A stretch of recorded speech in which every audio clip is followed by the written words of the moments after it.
Pura Noticia. Las entrevistas más relevantes, los contactos con nuestros analistas y los despachos más destacados te los mostramos en Conexión Pura Noticia. Bienvenidos.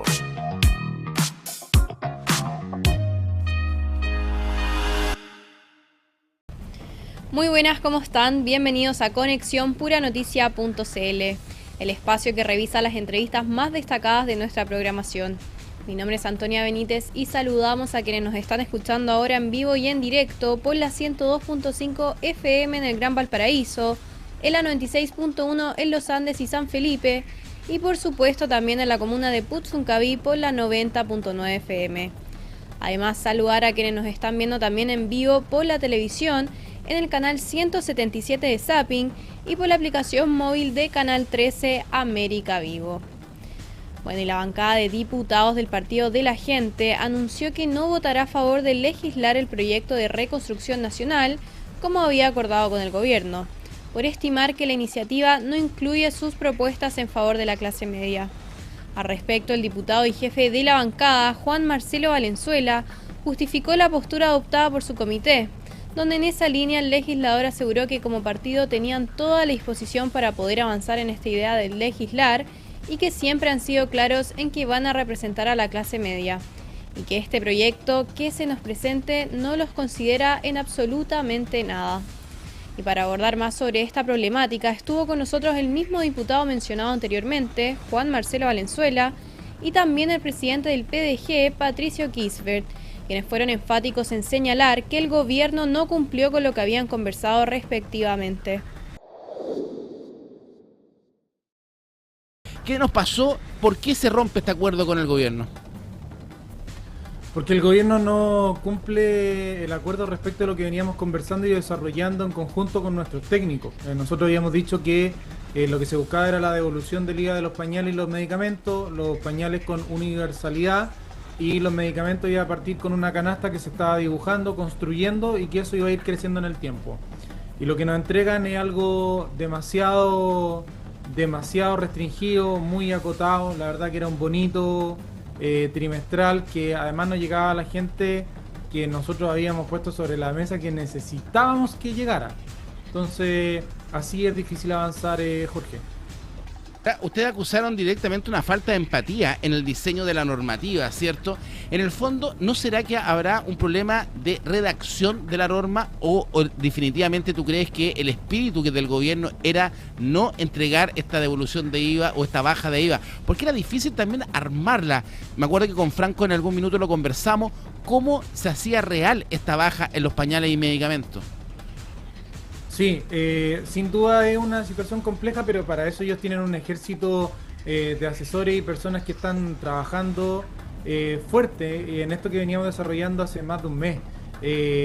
Pero mira, vamos a lo concreto, Jorge. Nosotros estábamos pidiendo universalidad respecto de la devolución del IVA de los pañales. Estamos hablando de 32 millones de dólares respecto a una medida de crédito del empleo que vale 1.400 y que además de manera universal los expertos dicen que es una medida que no está focalizada. Pero dicho eso, en lo concreto, un hogar que tenga 2 personas que ganan el sueldo mínimo ya no califican, porque va solo a los primeros 5 deciles.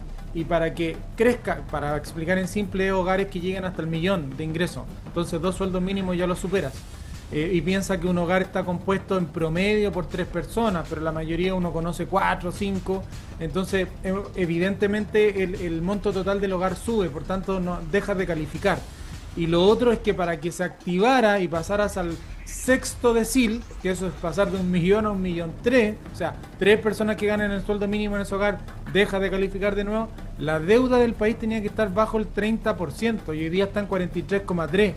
O sea, la posibilidad de que eso ocurra era prácticamente imposible, ese gatillo nunca iba a funcionar. ¿Me explico? O sea, definitivamente estamos con Juan Marcelo Valenzuela, diputado del Partido de la Gente. Definitivamente Juan Marcelo, en el fondo del gobierno, no quería aplicar el tema nomás. O sea, no hubo un compromiso real. Ahora, es lamentable porque el apoyo del Partido de la Gente y de la bancada era importante. ¿Van a actuar como bancada unitaria en esta bajada todos los diputados? Sí. De hecho, así hemos estado funcionando en prácticamente todas las votaciones. Nosotros como bancada, creo que te lo he dicho, Jorge, tenemos válvulas de escape donde alguna persona de nuestra bancada considere que hay alguna votación que es valórica, que no puede ir, está perfecto. Nosotros tenemos incluso un sistema interno que son green card, que decimos te permitimos que tú te desalinees de la bancada porque hay razones de peso. Pero en esto, que es relevante, que es una ley que hoy día casi todos los diputados entienden que está muy fría y le falta calle, bueno, no lo decimos solo nosotros, también el Consejo Fiscal Autónomo, el Fondo Monetario Internacional, estábamos dispuestos a poder avanzar, pero si no llegamos a los mínimos comunes, ¿cómo uno de nuestros diputados va a ir a explicar a su distrito que está finalmente apoyando una ley que deja fuera a la clase media? No tiene sentido, estamos todos alineados. Ahora, ¿cómo avanza ahora? Porque se baja la conversación, ¿van a votar en contra de la idea de legislar? O sea, hoy día se vota en comisión la ley, la idea de legislar, y estamos votando en contra. Nosotros estábamos disponibles para poder avanzar en un acuerdo serio, concreto. Hay gente técnica, Jorge, que pasó todos los fines de semana trabajando sin horarios de familia, haciendo un esfuerzo que tenemos que hacer.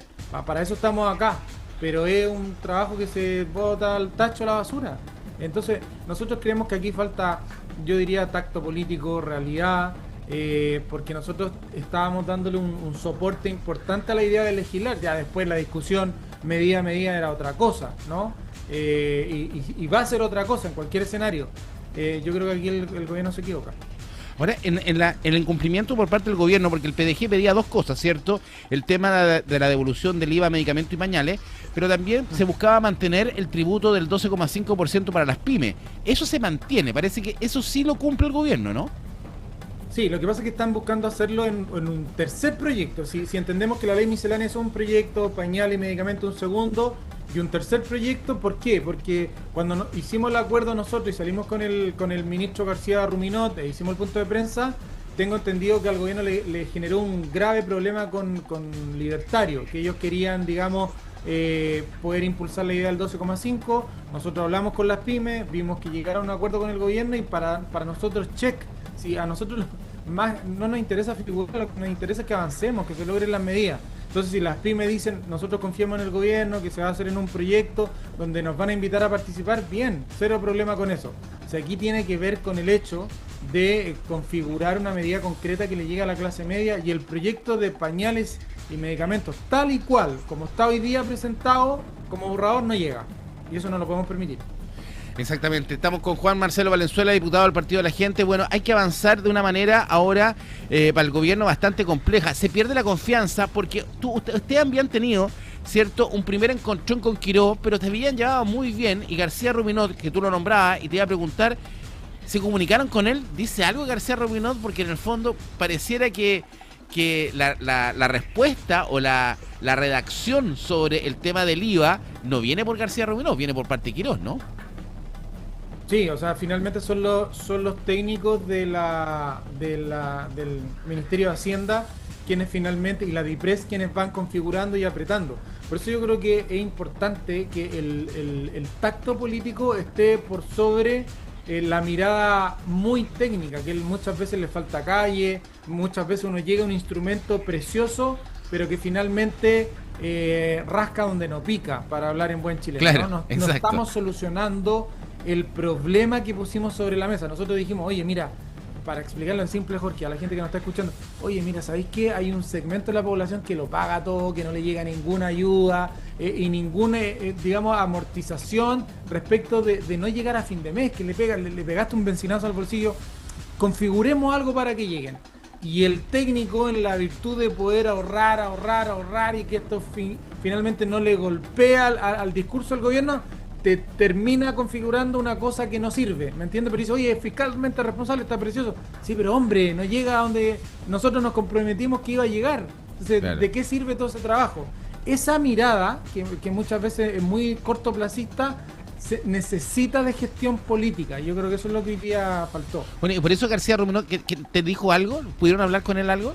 No, sí estamos en permanente contacto. El gobierno sabe y está complicado. Que independiente que, Jorge, mira, hablemos muy transparentemente, independiente que te puedan perquinear votos, no a nosotros, sino que a otros diputados que andan volando, flotando por ahí, 1 o 2 votos y logren aprobar, saben que estos son sábanas muy cortas. O sea, es muy cortoplacista, es como que finalmente estás aprobando con el vuelto. Exacto. Y la idea acá es que esto te flote, que finalmente cuando salga a la calle pueda decir, mira, Bueno, esa esto. era la gracia del apoyo de ustedes como bancada, que efectivamente le dieron una robustez de apoyo al gobierno y que también eso significara una señal económica, que efectivamente había una robustez política detrás de un proyecto, cosa que ahora se desarma por completo. Claro, y está a la disposición. Nosotros pusimos medidas sobre la mesa, te pueden gustar, no te pueden gustar, puedes estar no de acuerdo, pero hay algo, o sea, esa es una voluntad de diálogo. En política cambia mucho cuando una persona viene a trancarte la pelota y está buscando frenar el diálogo, al tiro cambian las disposiciones. Pero cuando una persona dice, mira, ¿sabéis qué? Dale una vuelta, mira lo que estamos proponiendo, otra forma en cómo se configura el diálogo. Se conversa con ustedes, la presidencia del partido, esta toma de decisión de romper justamente la negociación con el gobierno. ¿Pueden incidir ustedes desde la presidencia de la testera del partido en algo? Bueno, yo como te comentaba, todavía estoy a la espera de la ratificación, por ende no he tenido ninguna conversación oficial con ellos. Entiendo que siempre se ha considerado la opinión, en este caso, del presidente que estaba vigente, que es Rodrigo Batón. Siempre estuvieron en conversaciones y siempre mirando de cara a lo que sea mejor para el país y obviamente para el partido. Así que me imagino que sí. Yo por lo menos lo puntual no he tenido ninguna conversación porque obviamente todavía no estoy ratificado. ¿Y cómo se mira desde la galería esto, Patricio? Yo por lo menos valoro la reacción y la templanza y la fuerza que han tenido los diputados, principalmente porque hay que entender de que el Partido de la Gente es un partido serio, es un partido que busca efectivamente ser propositivo, y en ese camino se ha tratado de trabajar, y como bien lo decía recién el diputado, han estado durante mucho tiempo trabajando y por decirlo de alguna manera, las reglas del acuerdo eran sumamente claras. Ahora, si es que eso no se respetó, no es una falta del PDG como se ha intentado establecer, sino que ha sido una falta por parte, en este caso, del Ejecutivo, que ha entregado algo que es totalmente distinto a lo que se acordó. Los diputados siempre señalaron desde el día 1 que no era un cheque en blanco, que era una oportunidad para poder legislar, que era una instancia en la cual, como bien se le ha señalado, se le da un corazón a la reforma, y el día de hoy es totalmente lo contrario, te entregan algo totalmente distinto, alejado de lo que han conversado, se tuvieron instancias para poder hablar, y todo aquello es totalmente diferente a lo que se te entrega. Por ende yo entiendo y comprendo, y no es fácil también para ellos seguramente hacer esto, pero la clase media no es una moneda de cambio a bajo valor, sino que se tiene que respetar, se tiene que hacer valer lo que el día de hoy se ha dicho, que el Partido de la Gente va a ser la voz representativa de la clase media, y en esa dirección, y en ese camino creo que lo han hecho bien, entendiendo que no se cierran las puertas. Yo lo he escuchado tanto de Franco Parisi, de los demás, que en el fondo, si se modifica y se establece lo que se acordó, porque no se está viendo nada ajeno, nada especial, nada adicional, no se está saliendo con cosas nuevas, se está pidiendo que se respete lo que se habló desde el día 1, desde el momento en que se sentaron a conversar, donde se involucraron 3 ministros, y ahora sale algo totalmente distinto. Mientras no se respete aquello, obviamente esto no va a continuar, pero por lo que yo he escuchado, por lo que he podido escuchar de tanto de los diputados como de Franco, la disposición siempre va a estar abierta. Siempre hay un ánimo pero se van perdiendo también las confianzas, ¿cierto? Estamos con Patricio Kirchberg, ¿cierto? Presidente del Partido de la Gente. Patricio, ahora, cuando hablamos de la clase media, definitivamente, al parecer, es el Partido de la Gente quien toma la bandera de lucha de la clase media y se toma bien en serio esa representatividad. ¿Es así? ¿Es el Partido de la Gente realmente el partido de la clase media chilena? Totalmente, desde que se conformó el partido siempre ese ha sido el eslogan y siempre ha sido la lucha, y el día de hoy quien más se ha visto expuesto, quien más ha tenido que pagar los costos de todo lo que ha pasado en este último tiempo es la clase media, y digamos que las señales comunicacionales que se han estado dando tampoco son buenas. O sea, estamos hablando de una mega reforma que beneficia al 1%, digamos, de el sector empresarial, en el cual paralelamente o anterior a aquello, te suben, por ejemplo, el petróleo más de 500 pesos por litro, que lo tiene que estar asumiendo obviamente en este caso la clase media.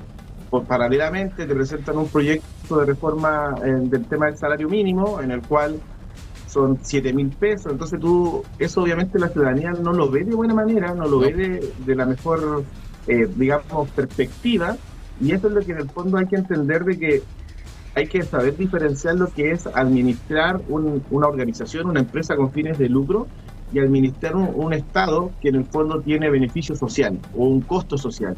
Y eso es lo que creo que no lo han logrado percibir, no lo han logrado ver, y lo están dirigiendo tal vez desde una manera más empresarial, pero no desde un punto de vista del costo social que se involucra, y eso a la larga puede traer consecuencias, y en ese sentido el partido de la gente ha sido sumamente categórico, todos sus diputados lo han dicho, el diputado también lo señaló recién, que finalmente cuando lleguen a los distritos hay que dar explicaciones por aquello. Exacto. Ahora nos vamos a un tema regional relacionado con el transporte público, ya que conductores de microbuses en la región de Valparaíso han establecido el próximo 18 de mayo como plazo máximo para recibir respuestas del gobierno, advirtiendo una posible paralización regional si no se concretan ayudas por el aumento de los precios de los combustibles. Conductores y dueños de micros agrupados en la Confederación de Transporte Terrestre de la región de Valparaíso acusan que el alza del petróleo y la nula ayuda del gobierno hacen insostenible la operación diaria, obligándolos a trabajar más horas por menos ingresos. Se espera que la medida afecte principalmente a los servicios que conectan Valparaíso, Viña del Mar, Concón, Quilpué y Villa Alemana. Y para abordar más sobre este tema, el presidente de la Confederación del Transporte Terrestre, Óscar Cantero, entregó más detalles sobre este paro. Óscar, tenemos nuevamente amenaza de paro en la región de Valparaíso, ¿cierto? Cuéntanos qué pasa, porque noticia que fue publicada, ¿cierto?, por Pura Noticia y dada a conocer durante la tarde de este día, miércoles 6 de mayo, conductores del Gran Valparaíso vuelven a amenazar con paro indefinido. Ahora pusieron un ultimátum al gobierno. Ante el alza del petróleo y la desconexión de las autoridades, el gremio de transportistas exige una compensación de hasta 60.000 pesos diarios por bus para cubrir costos operacionales y asegurar el sueldo de los choferes. Cuéntanos este nuevo conflicto. Recordemos que exactamente hace 2 semanas, ¿cierto?, tuvimos una movilización que se vivió en Marga Marga. Ahora, ¿a quién afectaría y cómo van las negociaciones y con quién están hablando esta nueva petición que ustedes le hacen al gobierno, Óscar? Sí, bueno, la verdad las cosas hace una semana atrás tuvimos una paralización, exigiendo los pagos pendientes, pagos atrasados que había, y además también dijimos que había un problema que estaba ocurriendo día a día, que era por el alza del combustible, que fue desde el 26 de marzo, se subió el combustible, lo cual eso ha traído bastantes problemas para los conductores, ya que necesita entre 50 y 60 mil pesos más para poder tener combustible, para echarlo a los buses, para poder seguir trabajando, y eso obviamente hoy día le falta esa plata al conductor para poder cumplir con su labor diariamente. Ahora, Óscar, y además de eso,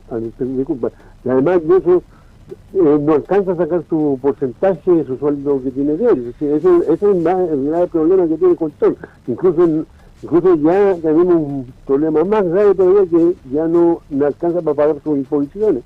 Las imposiciones que son mediamente, tiene que cumplirse con ese, pero al no tener la plata suficiente no está dejando plata para las imposiciones tampoco, así que hay un problema mucho más grave todavía. Ya, pero ahí volvemos a tener un problema de base, Óscar, ¿cierto? Porque son nuevamente ustedes, los conductores, los que salen a reclamar un problema que es de los empresarios. Porque, a ver, usted dice al chofer no le alcanza. ¿Cómo funciona el concepto del chofer directamente? Usted dice que el chofer tiene que tomar la máquina y le entrega al empresario una cuota por el día. Tiene que pagarme una cuota que es una administración de 40 mil pesos diarios. Eso es lo que siempre ocurre, toda la vida ha sido así, más tiene que pagar las imposiciones, y lo que queda, si es que le queda para el petróleo, y si es que queda, puede sacar un porcentaje. Hoy día, en estos momentos, pero, ¿y cómo, cuando uno ve la liquidación de sueldo de un chofer, entonces esa es mentira, es un arreglo del empresario nomás? Porque uno ve que el chofer tiene liquidación de sueldo, po. No, el conductor, el primer boleto que cuesta el 22% de ese boleto del sueldo que tiene. El conductor tiene que hacer su sueldo diariamente él. ese es el sistema. Pero de trabajo. cuando le Aquí- pagan a aquí fin de mes, cuando le pagan al chofer, ¿no le pasan una liquidación de sueldo? le pasan una liquidación de sueldo, pero ya él sacó la plata diario. Perfecto. O sea, Entonces, la en esa liquidación liquidación de de sueldo solamente para sueldo, firmarla. en esa liquidación de sueldo de un chofer aparece, dice sueldo base. ¿Sí? Ese Sí, sueldo lo base, hace el conductor. no es que se lo paguen al chofer a todo evento, el chofer se lo hace por el 22% del boleto. Sí, así es. O sea, el empresario, es una mentira en la liquidación de sueldo, el empresario autobusero le miente al sistema y le miente a todo. ¿Es así? Así es. Así ha funcionado siempre el tema. Y la dirección del trabajo hemos reclamado. Yo me aburrí de demandar la dirección del trabajo y no hace la pega. Así de fácil es. Aquí el Ministerio del Trabajo, la dirección del trabajo son los que están fallando y no hacen la pega como corresponde. Y la cual, bueno, siempre ¿Y por qué, ha sido Oscar, esta forma de ¿y por qué trabajo. ustedes no han solicitado una fiscalización, cierto, a la propia Seremi del Trabajo que le ayude? Porque en el fondo, yo entiendo tu posición y créeme que nos ha costado poder entender la posición de muchas veces de los choferes y sobre todo tu rol. Pero claro, tú sales a decir y a pelear por tu gremio, porque en el fondo dices, pucha, no nos alcanza, porque claro, el chofer ¿qué hace en la mañana? Y corrígeme si estoy equivocado o no estoy entendiendo. A ver, el chofer sale en la mañana, él tiene que primero llenar la máquina o hacer el combustible para llenar toda la máquina del petróleo, ¿cierto? Después tiene que hacer la plata para pagar la cuota supuestamente, que son las 40, y lo que le quede es su sueldo. ¿Es así o no? Así es. Entonces, ¿y qué es lo que entendemos nosotros del sistema? Porque el sistema nos vende un tema distinto. ¿Qué nos dice el sistema? Que el empresario le paga a un chofer un sueldo base, ¿cierto? Por trabajar 9 horas. Eso nunca ha sido así entonces, po. No, jamás. Entonces, ¿y por qué no tenemos una fiscalización de la Seremi del Trabajo, la autoridad? Porque en el fondo, ustedes como choferes, como conductores, ¿cierto? Están como carne de cañón apretados en este tema. Si aquí el que tiene el problema del petróleo es el empresario, no tiene que ser el chofer. El chofer no tiene por qué tener un problema porque se le subieron o no el petróleo. Si el chofer simplemente tiene que recibir un sueldo por manejar la máquina 9 horas. Eso es lo que uno entiende desde afuera. Eso debería ser como cualquier trabajador en Chile, pero no es así. Sencillamente, yo me aburrí de pedir fiscalización a la Seremi de Trabajo, que nunca hizo nada. Yo espero que esta vez, a lo mejor estoy esperando, ¿cierto?, con la delegación presidencial, con el Seremi de Transporte, que esté comprometido al armar una mesa de trabajo para que se puedan fiscalizar todo este tipo de situaciones, no solamente este tipo de situaciones. También tenemos problemas de salud, higiene y seguridad, que tampoco están ausentes. Entonces, todo eso no se ha cumplido y aquí por eso se trabaja en estas condiciones que estamos.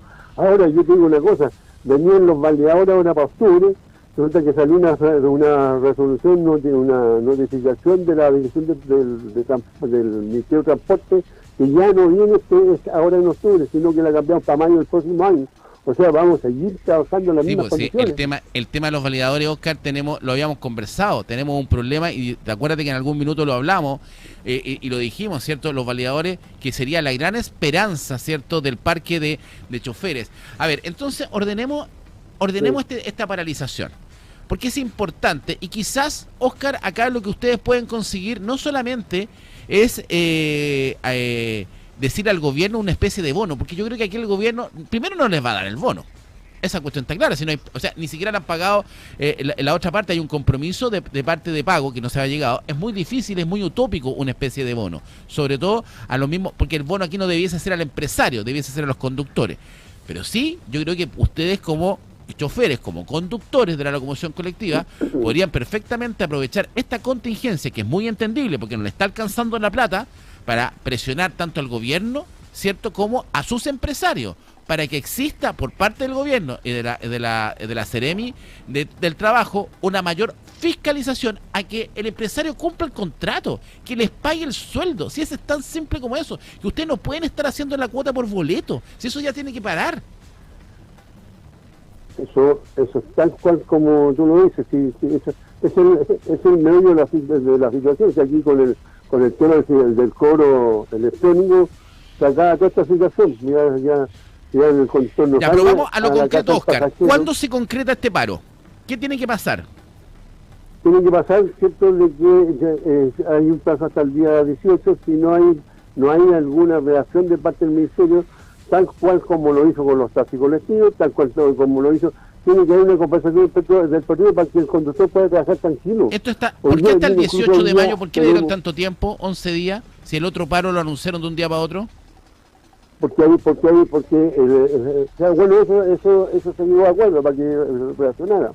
Para que reaccione el gobierno, no o sea, el Ministerio de Transporte, darle la oportunidad, ¿cierto?, que haga que se sienta a conversar y vea la solución que le han dado. Si le han dado soluciones a todos los demás, menos a este gremio de transporte. Sí, ahora sería interesante, y nuestro equipo de producción periodística para los siguientes programas vamos a tratar de conectar a la Seremi del Trabajo y también, y ayúdanos tú, Óscar, a lo mejor nos puede ayudar a que algún empresario de los buses nos dé la cara, nos dé una entrevista, porque no nos quieren dar entrevistas y queremos meternos en este tema. A mí el tema de la locomoción colectiva como línea editorial del medio nos interesa muchísimo, ¿cierto? Y yo creo que hoy día, efectivamente, es muy entendible lo que le está pasando al gremio, pero como en otras veces hemos criticado, creo que aquí el culpable o la definición final o el que tiene que dar la solución, quizá mixta, pero no tiene que ser directamente el gobierno, tiene que ser por parte de la fiscalización de la autoridad que le fiscalice los contratos y directamente el empresario. El empresario no le puede estar exigiendo el 22% por boleto y una especie de cuota. Si el empresario les tiene que pagar a usted un sueldo y si eso no se cumple, hay que fiscalizar al empresario. Ese es el punto. Estamos de acuerdo, aquí las instituciones del Estado que están fallando, sin nada más.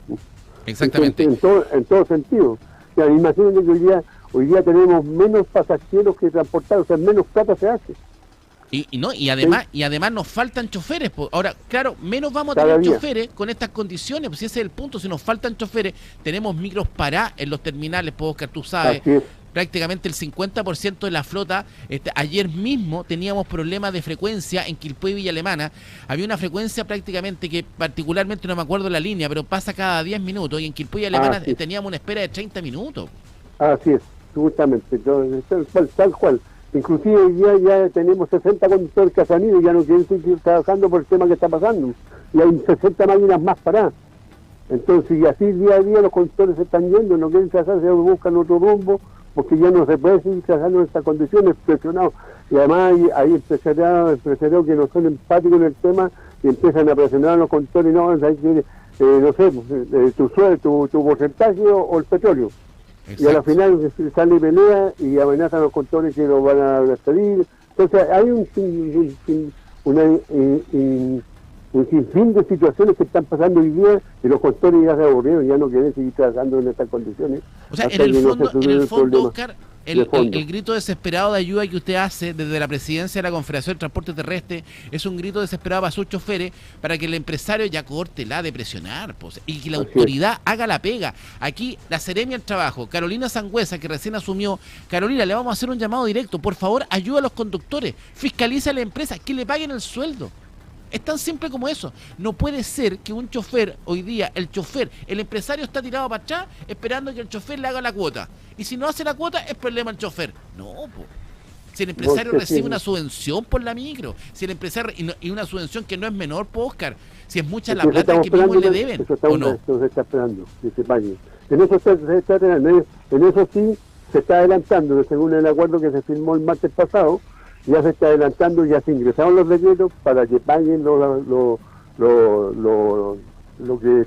deuda que tiene atrasado el Ministerio de Transporte, porque el conductor también tiene su plata ya y el que hizo su pega y todavía no le pagan. Entonces, pero en eso sí debo reconocer que se está avanzando, ¿ya? Pero lo que pasa día a día es el problema que tenemos hoy día. Ese es otro punto, son dos cosas diferentes que van por carriles distintos.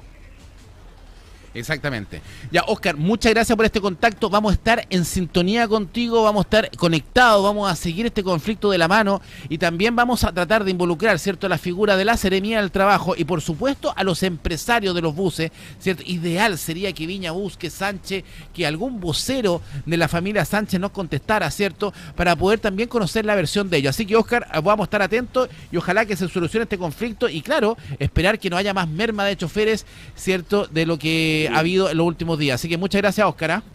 No, gracias a ustedes por la preocupación también. Gracias, hasta luego. Ahora nos vamos a un tema político, debido a que la Fiscalía investiga a la senadora Camila Flores luego de conocerse una serie de antecedentes que la sitúan en el ojo del huracán y bajo la lupa de la Fiscalía Regional de Valparaíso. Todo esto en el marco de una investigación por presunto fraude al fisco que la tendría como protagonista. El Ministerio Público recibió una denuncia anónima en contra de la parlamentaria de Renovación Nacional por eventuales delitos funcionarios, entre ellos fraude al fisco reiterado, hechos que se remontarían a su periodo como diputada por el Distrito 6 de la región de Valparaíso. Según el propio ente persecutor, estos antecedentes fueron informados oportunamente al Consejo de Defensa del Estado para que siguiera las acciones pertinentes. Y para abordar más sobre este mediático tema, en Pura Noticia Matinal estuvo con nosotros el abogado y profesor de Derecho Penal de la Universidad de Valparaíso, Andrés Benavides. Escuchemos lo que fue parte de esta interesante conversación. Queremos contextualizar, Andrés, y que nos vayas contando y también poder entender a la audiencia. ¿Por qué? Porque tenemos al frente una senadora de la República, ¿cierto? Una senadora de la República, una figura electa que ganó su elección hace muy poco tiempo. Y por otro lado tenemos a la Fiscalía con una investigación que se inicia tras una denuncia anónima por fraude al fisco, ¿cierto? ¿Qué tiene que pasar acá? ¿Cuál es el siguiente paso? Porque uno dice, pucha, un parlamentario tiene fuero, entonces ¿qué tiene que pasar para que pueda hacer avanzar este proceso, ¿cierto?, en contra de la senadora Flores? Una cosa que pienso debe distinguirse es lo que se conocen como medidas cautelares y otra cosa que son las medidas intrusivas de investigación. Las medidas cautelares dicen relación con la persona imputada o con sus bienes, para asegurar una eventual indemnización, por ejemplo. Cuando hablamos de una persona que goza de fuero parlamentario, como la persona sujeto de interés penal en la noticia que estamos comentando, no puede ser llevada obligatoriamente, es decir, contra su voluntad, a un tribunal, porque precisamente goza de fuero. Es decir, no se le puede imponer una medida cautelar personal, como por ejemplo una orden de detención. Ella solo podría acudir voluntariamente, como hemos comentado en otros contactos días atrás. Cuestión distinta son estas medidas intrusivas. ¿Qué significa? Que forman parte de la investigación y apuntan a la entrada al registro y a la eventual incautación de bienes, en términos sencillos, cosas que puedan ser útiles para acreditar o bien descartar la existencia de los hechos que fueron expuestos mediante esta denuncia anónima ante el Ministerio Público. Por lo tanto, es perfectamente posible y tal como escuchamos al señor fiscal nacional, aquí habría actuado previamente un tribunal, juzgado de garantía, autorizando la diligencia según las palabras del fiscal nacional. Ahora, para que se produzca justamente este actuar de las policías, de llegar al Congreso Nacional, de tomar ciertos computadores, a lo mejor cierta documentación a la senadora. ¿Por qué? Porque vamos al origen de esta denuncia. Esta es una denuncia anónima, ¿cierto? ¿Para qué esta denuncia anónima? Porque si no, cualquier persona pudiera denunciar anónimamente a cualquiera, ¿cierto? Para que esta denuncia anónima tuviese peso, para que la Fiscalía iniciara una investigación, debió haber tenido argumentos y pruebas importantes para iniciar este proceso, ¿o no necesariamente? Claro, obviamente dentro de lo que es la seriedad de una investigación penal, denuncias pueden ser de diversa índole, pueden ser anónimas, pueden ser expuestas a los cuatro vientos en los medios de prensa, puede ser mediante una querella interpuesta en un tribunal, es decir, hay diversas formas de iniciar el proceso penal, pero cualquiera de estas sea, una vez que la toma el ente persecutor, es decir, un órgano profesional especializado en investigaciones penales, que es el Ministerio Público en nuestro país, entonces deben hacer un examen de mérito, es decir, analizar si hay sustento en esa imputación, sea la forma que tenga, ¿verdad? Denuncia, querella, etcétera. Y una vez analizado eso, entonces recién pueden realizarse diligencias de investigación y llegar a esta clase de diligencias intrusivas que obviamente tienen un alto impacto, ¿verdad?, dentro de lo que es la opinión pública, por el hecho mismo que se investiga y también por la calidad de la persona principal sujeto de interés en esta investigación. Por lo tanto, uno como simplemente lector, ¿verdad?, medianamente informado de estos hechos, puede llegar a esa conclusión, es decir, que el Ministerio Público cuenta con antecedentes serios para haber solicitado, primero haber decidido realizar la diligencia. Y o sea, si no tuviese sustento. Claro, si no tuviese sustento esta denuncia anónima, prácticamente la Fiscalía no podría haber abierto una investigación. Estamos con Andrés Benavide, profesor de Derecho Penal de la Universidad de Valparaíso. Andrés, se habla de la famosa cuota Flores, porque aquí el delito a investigar o la denuncia sería inicialmente que la parlamentaria en su minuto, la diputada, cuando era diputada, ¿cierto?, tenía contratado a ciertos personajes, asesores, a trabajadores, que les pagaba, no sé, un sueldo de X y le habría pedido ella una parte de ese sueldo de devolución, ¿cierto?, que le entregara ese sueldo en efectivo. ¿Cuál es el delito ahí? ¿Cuál es el delito puntual ahí? Si llegaran a ser verdad esos hechos, entonces lo más probable es que estaríamos dentro de la figura del fraude funcionarial, o también conocido como fraude al fisco, que está en el artículo 239 de nuestro Código Penal, porque habría operado una defraudación, es decir, estamos hablando de un gasto innecesario, un gasto mal hecho. ¿Cuál?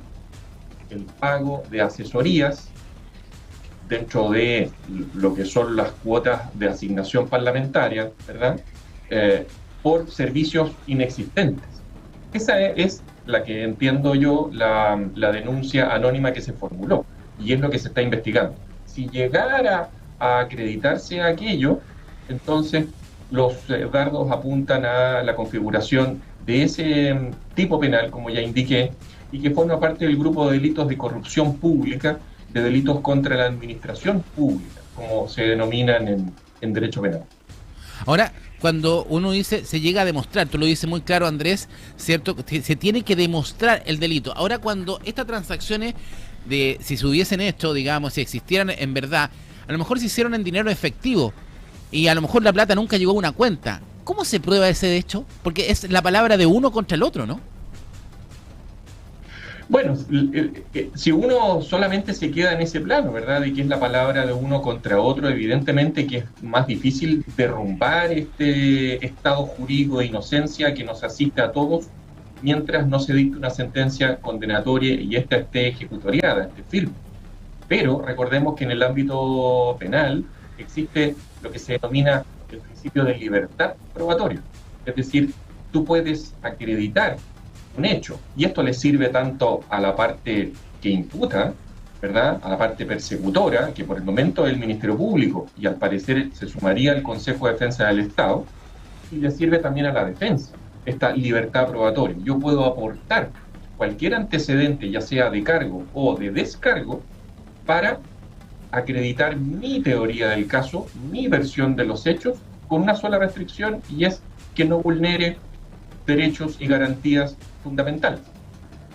Ahora, puede ser, por ejemplo, Andrés, que pase lo siguiente. Estamos con Andrés Benavide, profesor de Derecho Penal de la Universidad de Valparaíso. Puede ser el siguiente hecho, en lo que uno puede entender, en el fondo, que puede ser que los hechos hayan pasado como el denunciante efectivamente dice que pasaron, pero como no hay ni una prueba que demuestre lo que el denunciante diga es cierto, puede ser que la diputada o la parlamentaria nunca sea condenada, aunque esos hechos sean ciertos, porque no hay prueba. Bueno, esa es una discusión eterna dentro de nuestra disciplina, lo que es la verdad real y lo que es la verdad procesal. Si usted dice que los hechos habrían ocurrido como dice la denuncia anónima, pero no existe prueba, en el ámbito jurídico diremos que nunca existieron. ¿Se fija? Porque lo que importa es la verdad procesal, es decir, los antecedentes que obran, los que se van recopilando dentro de una carpeta de investigación. Si en la carpeta de investigación no existen hechos como los que se denunciaron anónimamente, en nuestra disciplina jurídica esos hechos nunca ocurrieron. Impresionante, ¿cierto? Porque ahí donde está, yo creo que también, de una u otra forma, la gran duda de este hecho, porque dentro de los rumores que hablan del Congreso, siempre se dice, no, que esta es una práctica usual entre muchos parlamentarios. Pero claro, como se da o se daría en dinero en efectivo, no hay pruebas que efectivamente puedan condenar este supuesto fraude al fisco. También a lo mejor donde ahí está la tranquilidad también de la propia senadora Camila Flores. O que efectivamente esto no exista, porque es difícil creer que exista toda una invención al respecto y que también la Fiscalía se preste a abrir una investigación si es que no tiene justamente una prueba o alguna demostración de que esto pudiese ser así. Miren, denuncias verdaderas, denuncias falsas han existido y van a existir toda la vida. Nosotros, con los antecedentes que tenemos, con la cobertura periodística de calidad que ustedes realizan, uno se informa. Pero obviamente sería muy poco serio el poder decir que ya que hubo una denuncia y ya que han habido diligencias de ingreso, de registro, de incautación, ya con solo esos datos ya tenemos a una persona culpable y condenada. La verdad es que sería una falta de seriedad enorme, tanto periodística como jurídica. Exacto. ¿Se fija? Para eso existe el Estado de Derecho, para eso existe el debido proceso, para eso existe la separación de poderes y por eso hay un órgano especializado. Y de hecho, las palabras del mismo fiscal nacional habla de que un tribunal autorizó esta diligencia, de que la defensa ha cooperado. Y ocupa la expresión también, son consecuencias no inevitables. Exacto. Habla un poco en clave, ¿no? Pero Exacto. Con esto de consecuencias no inevitables está haciendo alusión a otro principio o concepto que menciona el propio fiscal nacional y que es el principio de objetividad, que está en su ley orgánica constitucional. Entonces, aquí no está diciendo de que ella ya es una persona condenada, que es una persona culpable, no. Es un sujeto de interés penal. Procesalmente es una persona imputada, pero puede resultar absuelta en un juicio oral o puede terminar mucho antes la causa con un archivo o efectivamente también puede tramitarse toda esta causa y llegar finalmente a una condena. Es decir, siguiendo antes lo de que es eso, el lenguaje periodístico es una noticia en desarrollo, tanto en el plano de ustedes como en el jurídico. Ahora, Andrés, pero primero para llegar a eso tiene que ser desaforada. Ahora, para ser desaforada, Camila Flores, en este caso, ¿qué pruebas contundentes tendrían que haber para que se procediera a un desafuero? Mire, las pruebas contundentes, principalmente en estos casos que yo conozco, dicen relación con testimonios. Esos testimonios solamente servirían estos testimonios para desaforarla, porque ojo, el desaforar a la diputada tampoco quiere decir que sea culpable. No, por supuesto, hay una distancia. La voy a desaforar para llevarla a juicio recién. Exacto, hay muchos kilómetros de diferencia entre un punto y otro. Pero volviendo a la idea de la libertad probatoria, el Ministerio Público puede recabar testimonios de personas que dicen, por ejemplo, sí, efectivamente me pagaban y yo tenía que devolver X cantidad de dinero, pero también la defensa, si ejerce una defensa activa, correcta, seria, también podrá aportar testimonios de personas, por ejemplo, que prestaron asesoría y que efectivamente tienen como demostrar tanto el servicio prestado como el pago de la boleta, como el depósito o transferencia en su cuenta, etcétera, etcétera. ¿Se fija? Entonces, ese principio rige para ambos. Y no solamente testimonial, podrán haber también las conversaciones WhatsApp, que entiendo que ya existen en la carpeta, porque recordemos otra idea importante que tiene que ver con el secreto, ¿ya? Un secreto que no puede ser eterno. Puede también, si existen transferencias bancarias, pueden haber cartolas, puede haber documentos de diversa índole también, ya sea impresos, escritos de puño y letra, es decir, pueden haber muchísimos antecedentes para construir una historia, ya sea que esté orientada a acreditar hechos o a desvirtuar esos hechos. Exactamente.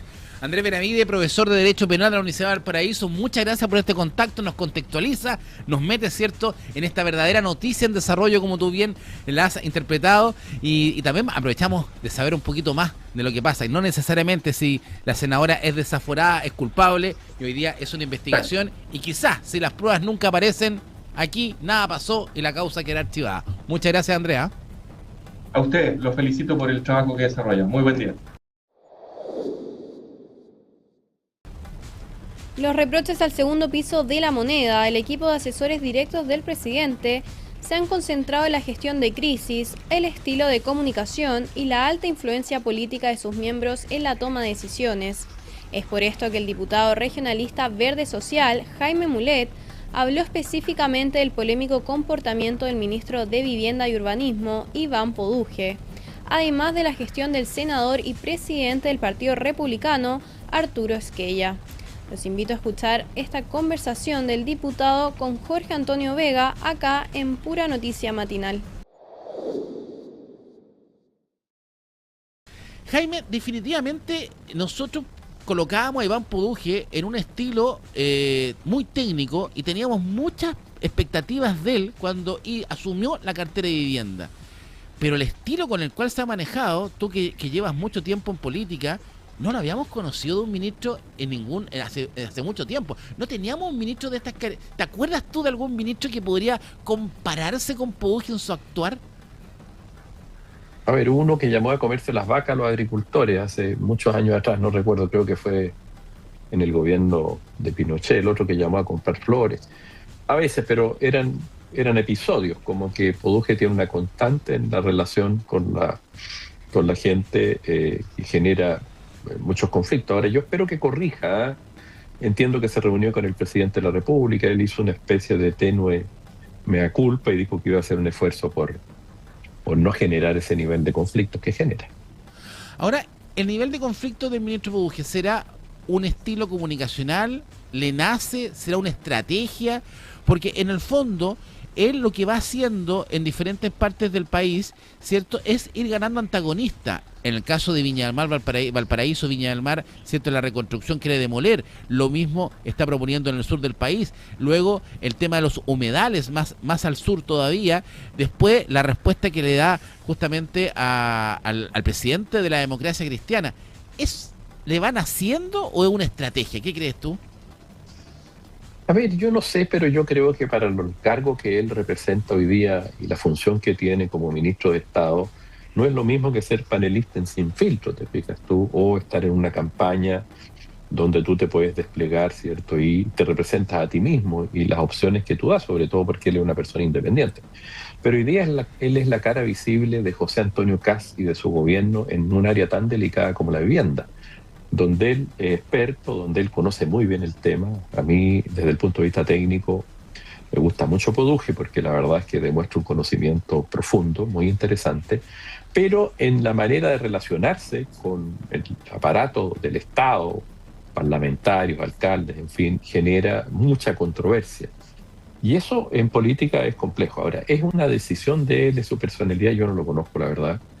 Nunca he conversado personalmente con él.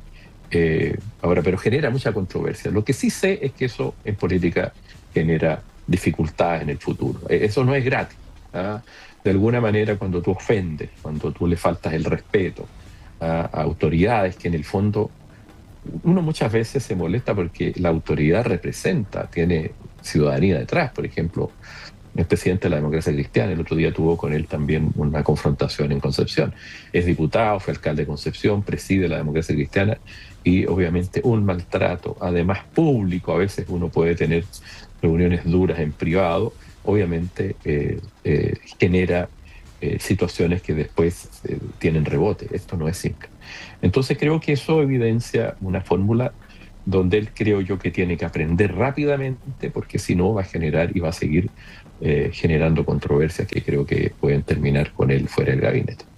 Tú hablaste de 2 puntos, ¿cierto? Tú encuentras que técnicamente Iván Poduje es muy bueno y yo te comentaba al inicio de este contacto que efectivamente uno tenía altas expectativas. Uno puede estar puede tener diferencias, ¿cierto?, de visión con el arquitecto, pero él técnicamente parecía ser o parece ser una persona que conoce mucho. Sin embargo, no ha logrado sustentar temas técnicos en el mismo ministerio, como por ejemplo la demolición que quiere hacer acá en Viña del Mar. No tiene un argumento técnico válido, no tiene nada que lo valide en lo que él dice. Él trata y distorsiona de una u otra manera la realidad con su estilo comunicacional. ¿Eso no es pasar por arriba a lo técnico? Ahora yo no lo sé, yo no conozco en detalle lo que usted señala. para serte bien honesto. Yo tengo la impresión de que es bueno técnicamente, yo tampoco soy experto en el área de la vivienda, pero demuestra un conocimiento real de la situación de Porque ellos, puede ser que no esté vendiendo humo, ¿qué sabe? Po? No creo, era un hombre que tiene igual una trayectoria, siempre con polémicas, pero en el área de la vivienda y la construcción no he visto, por ejemplo, actores relevantes como la Cámara Chilena de la Construcción u otro tipo de expertos o interesados en el área que lo contravengan abiertamente, por lo menos hasta ahora. No aparecen instituciones serias, lo voy a decir, o expertas más que serias, ¿cierto?, que lo contravengan, que digan no es cierto lo que está haciendo.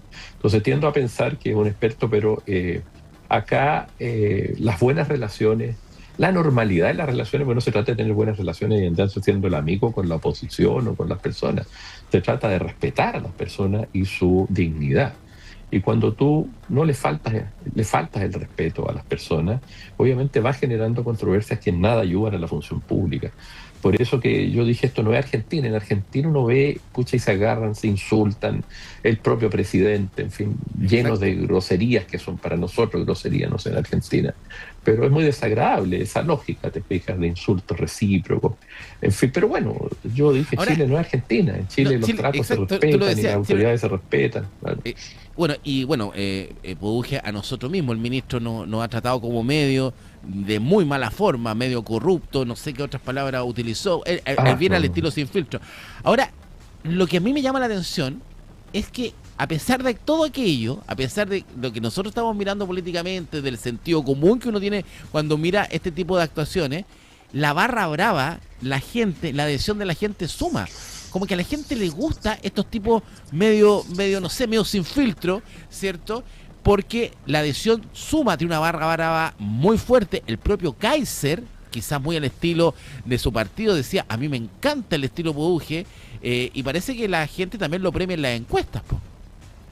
Mire, ese estilo que se ha ido creciendo, ¿cierto? Ayer vi a un parlamentario igual, que estaba con una capa. El estilo provocativo, no sé si me entiende, de ir a provocar a otro, a mí no me gusta, yo creo que no lo hace bien el país, pero está muy de moda, genera votos, genera adhesión, y en general uno después ve en la práctica, por lo menos yo lo he visto en mi larga experiencia parlamentaria, que después es poco el fruto que dan, muy poco el fruto que dan. Eso genera expectaciones como un apoyo significativo al principio y después se va desvaneciendo porque ya el chiste repetido ya no tiene mucho significado. Entonces, claro, es un estilo que está como de moda. En algún momento fueron otros aspectos. Yo espero que se pase luego la política y que hagamos política seria. En Chile llevamos 10 años perdiendo, no diré que perdiendo el tiempo, pero con confrontaciones gratuitas que no han... Mire, el propio... yo siempre digo esto, a la presidenta Bachelet en su segundo gobierno le dieron duro con el caso Cabal. Sí. Le debilitaron el gobierno. El caso Cabal terminó en nada, al menos respecto a su hijo, que era la gran controversia que duró años. Después acá le dimos duro y me incluyo en parte. Aquí estamos con cosas. Yo era de oposición en ese gobierno.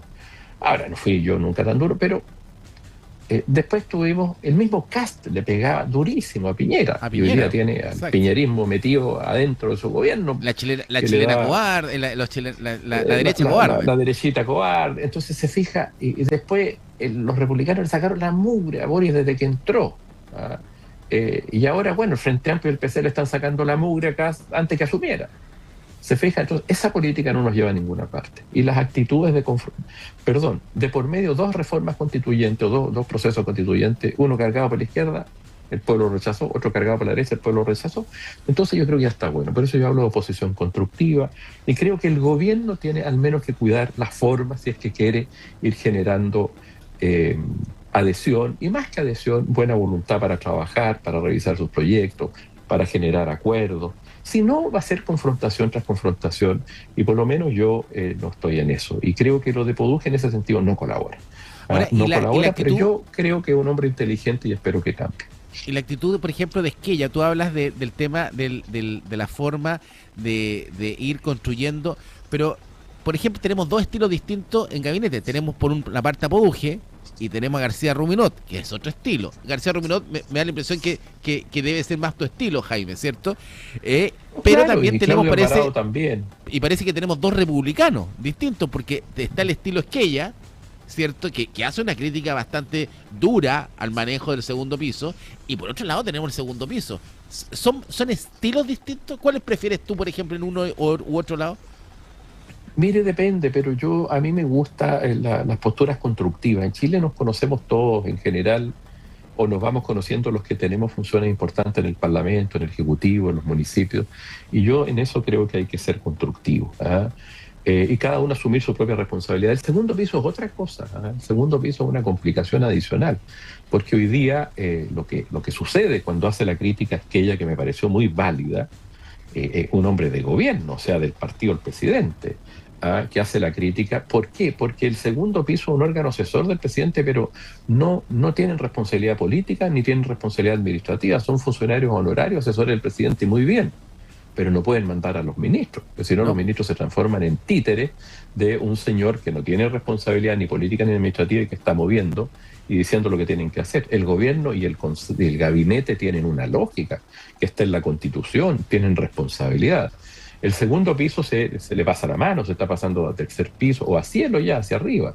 Eso no, yo creo que ahí hay que cumplir cada uno su rol. Y el gabinete tiene un sentido, los ministros tienen responsabilidad. Entonces creo que la crítica de Esquella fue una buena crítica, ¿verdad? ¿Con quién nos entendemos nosotros en el Parlamento? Con los ministros, no con el segundo piso. Y si el señor ministro hace mal el trabajo, nosotros lo podemos acusar constitucionalmente. ¿Te fijas? Y eso Y creo de hecho el que protagonismo del segundo piso, piso. el protagonismo del segundo No es piso a mí bueno me eso. llama atención, porque te acuerdas tú de Ernesto Tone, ¿cierto? En el gobierno de Lago, nunca supimos que Ernesto Tone estaba en el segundo piso, y en el fondo el mismo Ernesto, en una entrevista el fin de semana, decía que entre más desapercibido pasara al segundo piso, quería decir Mejor. que lo hacían mejor, ¿o no? Claro, sin duda. Yo, por ejemplo, fui secretario general de la Democracia Cristiana en aquella época y me tocó hablar con él en alguna oportunidad viendo temas complejos, te fijas, y claro, eran reuniones privadas y ellos asesoraban al presidente Lagos en distintas materias con una influencia tremenda, pero sabían hacer su trabajo sin, ¿cierto?, debilitar a los ministros. Entonces esa es la inteligencia, que no se note. Ottoni era una persona muy inteligente, muy completa además, y fue fundamental en el gobierno del presidente Lagos desde su ubicación, pero no era la noticia. Es como cuando el periodista se transforma en la noticia, ¿cierto? Claro. Y no el medio, como dicen muchas veces la gente de los medios. Yo no sé si usted es periodista, pero hace el oficio, ¿ah? Cuando la noticia del periodista, bueno, el medio no está llevando las cosas bien. Pasa lo mismo en esto, algo parecido. Uno tiene el oficio del periodismo, exactamente, Jaime, y claro, uno no tiene que ser nunca la noticia, ni tampoco el medio. El medio, como dice su nombre, estoy como el ministro Quiró. Claro. El medio es el medio para llevar la noticia. Y esta fue una nueva edición de Conexión Puranoticia.cl, el espacio que revisa las entrevistas más destacadas de cada jornada. Mi nombre es Antonia Benítez y los invito a quedarse en sintonía porque ya viene Camila Rate a las 18 horas con Pura Noticia PM. Aquí usted nos ve, nos escucha y también nos lee. Puranoticia.cl, las noticias como a ti te gustan. Puranoticia.cl presentó Conexión Pura Noticia. Fue un resumen con los principales contactos y los más interesantes invitados que te hemos presentado en nuestra programación. Sigamos conectados en la televisión, en la radio, en la web. Somos puranoticia.cl.